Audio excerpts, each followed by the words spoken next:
how do you make money from this? It's per seat. So developers use Sourcegraph many times a day in the same way that people use Google many times a day for everyday questions. For developers, maybe 10 times a day. And if they are using Sourcegraph inside of a company, then we get paid. And so it's nicely aligned. And it's an organic, viral product that spreads, again, much in the same way that Google spread. Google, you heard about Slack. it from Slack as well. It's free for up to 10 users, is that correct? And then when you hit your 10th developer, you start paying. What do you pay per seat on average? It depends on what features and components you're using. It's a tiny fraction of what companies are paying to hire and retain and keep their developers happy. And when you look at how important it is for every company to be building more software, to be staying ahead of the competition, to be innovating, because we consumers, we demand so much better software each year. That's an imperative. And so you're going to win if you can innovate. You're going to lose if you can't. So every company knows they need to be a software company. And if you can give them something that truly helps their developers move more quickly, ship more products, grow revenue, that's the holy grail. And that's something that we are able to do. And the company's grown rapidly, but it was a little bit of a slow start. You spent maybe a couple of years building this out and didn't have much traction from what I understand. Yeah, there was a lot of work going into it. So let me give you the backstory. I have been a coder all my life, and I've seen what it's like to work on really big code bases. I was working on open source projects. I also was working with my Sourcegraph co-founder at Palantir before this, and we were working inside of two really large banks, JP Morgan and Bank of America.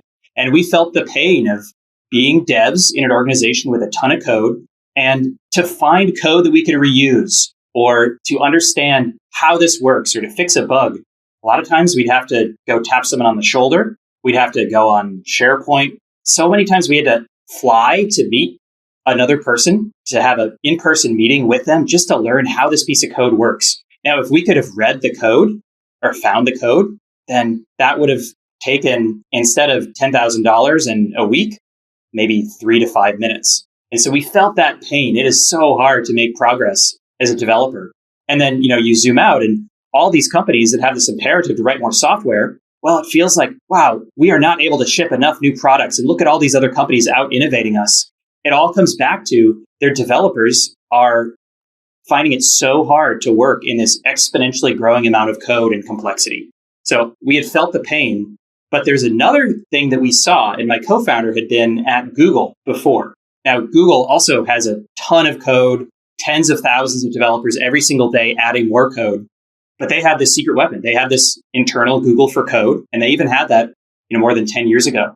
And so every Google developer is constantly using their internal Google for Code to find existing code to reuse, to fix problems, to onboard, to understand code. And if you quit Google, a lot of times the thing you miss most is not the free sushi or the foosball. It's this internal code search, this internal Google for Code. So code.google.com, I think, is there. Well, that was an external version, which was completely different. This is an internal secret weapon that Google doesn't want to give other companies because they want to have the edge. So $300 a year for the software, $25 a seat. I'm just seeing a Google result, just ballpark. Is that about right? It depends on what features you're using. On average, it's something between basically it's less than 1% of what you're going to pay a developer in a year. Developers cost 125, 150K. 1% would be 1,500. That would be $100 a month. So it's not cheap, $150 a month, but you get a lot of value out of it because if you save, one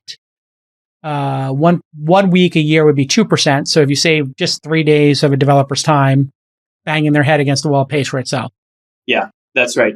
And here's a scenario. It's so easy. Can I ask you a question about this? Why are you so secret about the pricing? Why are SaaS companies secret about pricing? I noticed on your website, while we're talking about this, there's no pricing on the website. Is it that people consider it a competitive advantage? I know this has always been frustrating for people. In fact, I invested in a company called Capiche.com that was going and asking all the people who own SaaS software how much they pay and then putting it up there so that people could negotiate harder against SaaS companies who don't put their pricing on it. Why do you choose to not have transparent pricing on the website? I'm curious. Yeah. Well, I'll tell you why. And we are a very transparent company. So, you can look in our handbook, you can look in our code. I'm just talking specifically about pricing. Yeah. Yeah. So developers are our audience. And if you look at the state of tooling available to developers, a lot of people think, wow, they must be using these amazing, super high-tech Minority Report-like interfaces because they're building the future. But no, the state of tools that developers use is very, very poor. And you look at that compared to what a trader in finance would have, Bloomberg, where that's tens of thousands of dollars per year. You don't see that for developers, even though that's what developers need to be much happier and much higher velocity. And so from this background, it's really easy to get started with Sourcegraph. You can. What does that have to do with the pricing, though? This doesn't answer my question about pricing. I'm asking you very specifically. Why do companies who are SaaS not just disclose the pricing? Because the price that it takes to get started is often a lot lower than the price once it's rolled out to a whole company and the CTO and CIO and so many internal business processes are dependent on it. And if you show the price to get started, then those people are going to be anchored. And if you show the price that is once it's delivering tremendous enterprise value, then the devs are going to say, that's way more than I am comfortable with. And this is a market failure. This is interesting. See, that's the reason why I asked you the question 2 or 3 times is because I knew there was an answer. So there is a sticker shock that occurs in SaaS. I'll take this outside of Sourcegraph because this is an issue I see across a lot of SaaS products. And it's very frustrating to consumers. But the reason SaaS companies do it, this makes total sense to me, is that the sticker shock of, I've got 1,000 developers, I'm going to pay $1,500. Why would I pay $1.5 million for this? We could build it internal. That sticker shock that somebody might have, have 1,000 developers, it's $1,500, it's $1.5 million a year. You kind of have to have a discussion with them of why that's actually worth it and that they would have to put 50 developers on this project, which would cost them $10 million a year to build it, and they could just have it right now for 15% of that cost. But that's not a conversation people can have with a web page. Yeah, that's right. It's interesting. It's a very interesting observation or realization. I was always wondering what it is, but that's if you get them on the phone and they see it. But some people do. When people say that to you, hey, why should I pay $1 million a year? You have people who are paying 7 figures a year for this, I take it? Yeah. Don't you wish you could hire a ringer to help scale your startup and get your marketing tight? Well, with Marketer Hire, now you can. Marketer Hire gives you access to expert freelancers on demand with no long-term contracts or risk.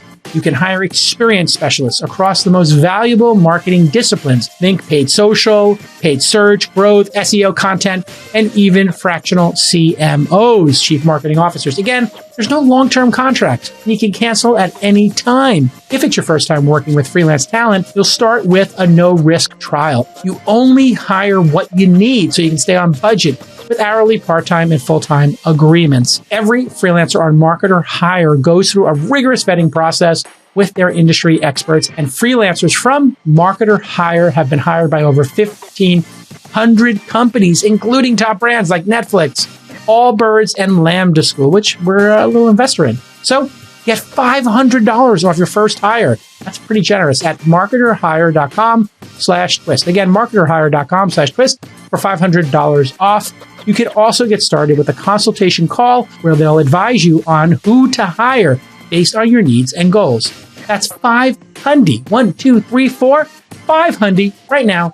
Marketerhire.com/twist. MARKETER hire.com/twist.